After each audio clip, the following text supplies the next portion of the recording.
Hey, good morning, guys. It is June 13th. Mark 1:17 is where Jesus calls um, Peter and Andrew. Let me read it. Sorry, I'm getting there. As I'll start with 16. As Jesus walked beside the Sea of Galilee, he saw Simon, Peter, and his brother Andrew casting a net into the lake, for they were fishermen. "Come follow me," Jesus said, "and I will make you fishers of men." At once they left their nets and followed him.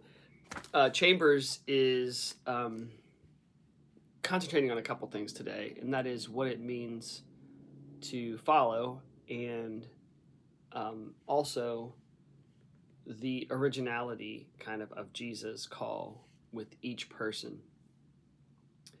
Um,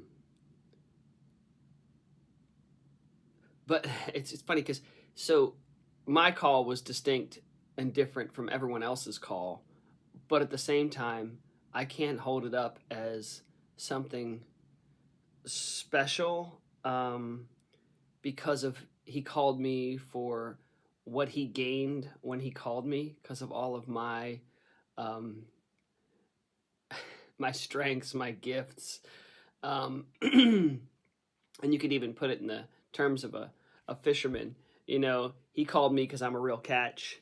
It's the same reason Brandy kind of uh, baited me and reeled me in because I'm a real catch.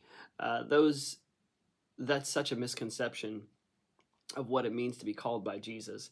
And he says here in the first part of his in the study today, the first thing we realize when we come to Jesus is that he pays no attention whatever to our natural affinities, all those things that are in us when he calls us and we think that are special.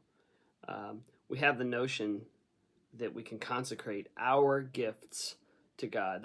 I've circled our gifts to God, and I think what a crazy thing to think that gifts given by God are ours, that we own them. And I love this. This is a really key point for Chambers again and again, and I've talked about it many, many times. But the reason why I repeat things, I think, is the reason why that Scripture repeats things, and that's because we're thick-headed. I am, and I'm stubborn, and I don't want to hear the truth, and so I tend to ignore it, and it needs to be said to me time and again. And one day it finally penetrates, and I say, "Oh." And here's the truth that Chambers is saying. There's only one thing you can consecrate to God. It's not my abilities. It's not my gifts. It's not my great conversational skills. There's only one thing you can consecrate to God, and that is your right to yourself. It's the same thing you do when you lay down, and it's spoken in the vows at a marriage ceremony. I lay down my right to myself, to my wife, and that's what we consecrate our right to ourselves. And he references Romans 12:1, which is to present our bodies a living sacrifice, which is our acceptable service. And so he says, if you will give God your right to yourself, he will make a holy experiment out of you. And this is the best part: God's experiments always succeed.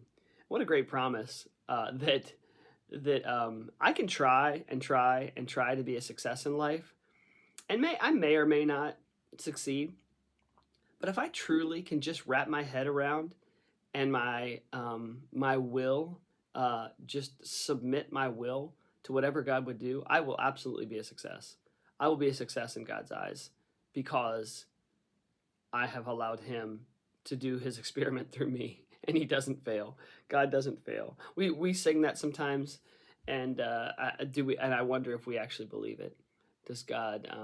Do we believe that God never fails? And so when we are completely submitted to whatever He's going to do in us, that it will absolutely be a success, even if the world looks at it. Like I've said before, um, sometimes the world looks at people and they say, "Oh wow, what a shame," and God says, "No, no, no, no, that's not a shame. An experiment that was a great success." This is a really interesting point, and I'll lead. I'll I'll end with this, but he says at the end of the next to last paragraph here, he says, I guess there's only two paragraphs, so the end of the first paragraph. Never make a principle out of your experience. Let God be as original with other people as he is with you. When I'm submitted to God and he does something unique in me, and and I'm baffled by how God could use me, don't think that that's prescriptive, a prescription for success with God, and then lay that same experience on other people. The gospel is universal. The redemptive work of Christ on the cross is universal, but the way that he uses people um, is absolutely unique, and so we have to be careful not to be prescriptive with what happens to us and think that that's what has to happen with others. Um, anyway, I'll leave that with you guys. Have a great day.